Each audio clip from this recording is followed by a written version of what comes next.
विभिन्न दाबी नहीं जिलापाल कार्यालय सम्मुखें ओडिशा स्कूल कॉलेज शिक्षक कर्मचारी समन्वय समिति पक्षर धारणा और प्रतिवाद सभा शुक्रवार अनुष्ठित हो जाइछि। समस्त योग्य विवेचित विद्यालय और महाविद्यालय मानक अनुदान प्रदान करने, समस्त नूतन अनुदान प्राप्त विद्यालय और महाविद्यालय अवसर ग्रहण करिथिबा एवं अवसर नेबाकुथिबा शिक्षक शिक्षा कर्मचारी मानक चाकरी शर्तावली पेंशन और अवसरकालीन सुविधा सुजोग प्रदान करने, अवसर बयस सीमा 60 परिवर्ते 62 को वृद्धि बढ़ी 5 दफा दाबी रे ओडिशा स्कूल कॉलेज शिक्षक कर्मचारी समन्वय समिति पक्षर बालेश्वर में शोभायात्रा और प्रतिवाद सभा अनुष्ठित हो जाइछि। एने समितिर एक शोभायात्रा बालेश्वर रेलवे स्टेशन ठारू बाहरी शहर परिक्रमा करी जिलापाल कार्यालय निकट में पहुंची। स्वाधीनता दिवस सरकार सेमानकर दाबी पूरण प्रति गुरुत्व नदेले 16 तारिख शिक्षक दाबी दिवस में भुवनेश्वर लोयर पीएमजी निकट में विशाल समावेश कराजियो बोली सेमाने चरम बाणी शुणाइछंती। ओष्टा बालेश्वर शाखार सभापति मनोरंजन दास सभापतित्व में अनुष्ठित धारणा और प्रतिवाद सभा ओष्टा बालेश्वर शाखार सभापति मनोरंजन दास सभापतित्व में सेठारे धारणा और प्रतिवाद सभा आयोजित होइथिला। रेमुणार पूर्वतन विधायक सुदर्शन जेना, सीपीआईएम जिला संपादक शिशिर हुई, सीपीआईएम जिला सह संपादक भागवत प्रतिहारी, एआईटीयूसी राज्य उपसभापति गौरांग पाणिग्राही, सीआईटीयू नेता प्रेम रंजन पात्र प्रमुख यह प्रतिवाद सभार जोगदे शिक्षक मानक प्रति दाबी समर्थन जणाइथिले। प्रतिवाद सभा पर समितिर एक प्रतिनिधि मंडल मुख्यमंत्री, उच्चशिक्षा मंत्री, विद्यालय और गणशिक्षा मंत्री उद्देश्य जिलापाल को दाबीपत्र प्रदान करथिले।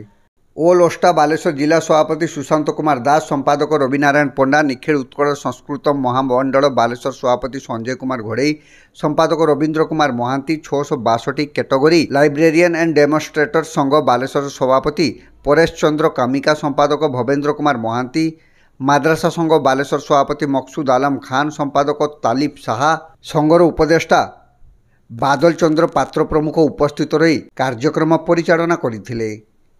समग्र ओडिशा रे जिलापाल कार्यालय सम्मुख में प्रतिवाद सभा धारणा रैली समग्र ओडिशा रे जारी रही।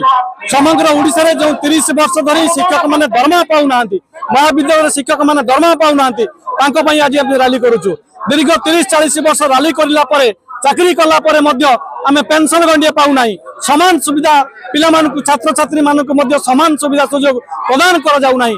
असंगति रही हमर ग्रेड पे रे चाकरी काल 60 ରୁ 62 की वृद्धि करवा एवं समस्त सरकारी कर्मचारी को आमे किमती समान सुजोग सुविधा प्रदान करवा यही दाबी नहीं आज आम जिलापाल सम्मुखें रैली और धारणा प्रतिवाद सभा आम निश्चित भाव में जारी रखू।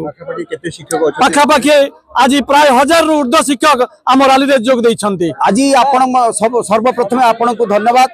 आज सारा ओडिशा रे प्रत्येक जिले में आम मिलित मंच तरफ आम रैली करुछु एवं आमर मुख्य दाबी होउची पुराना पेंशन पाइबा। दीर्घ 30 वर्ष धरी ए शिक्षक जाति जो मनुष्य तैयारी कारखाना मनुष्य तैयारी करुच्ची से आज अवहेलित होइची।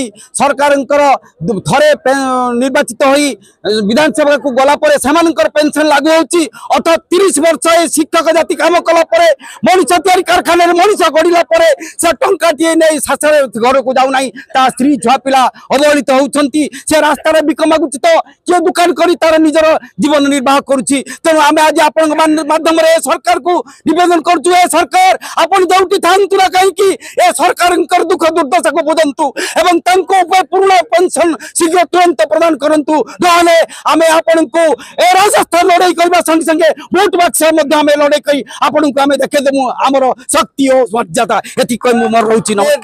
दीर्घ 30 वर्ष चाकरी करी के अनुदान टंकाटे पाई नाहंती, समान को अनुदान दिया जाऊ एटा हमर प्रमुख दाबी। 30 वर्ष 40 वर्ष अनेक रिटायर्ड करिगलेनी टंकाटे भी पेंशन पाउना। जो शिक्षक कर्मचारी माने समान को पेंशन दिया जाऊ, पुराना पेंशन लागू करा जाऊ एवं सबु वर्गर शिक्षक को गुटे समान काम को समान दरमा ये है हमर प्रमुख दाबी। ए शिक्षा रे पातर अंतर चलिबो नाही, जदि चलिबो ताल आगामी दिन में हमर शिक्षक समन्वय समिति ए सरकार को कड़ा जवाब देबो।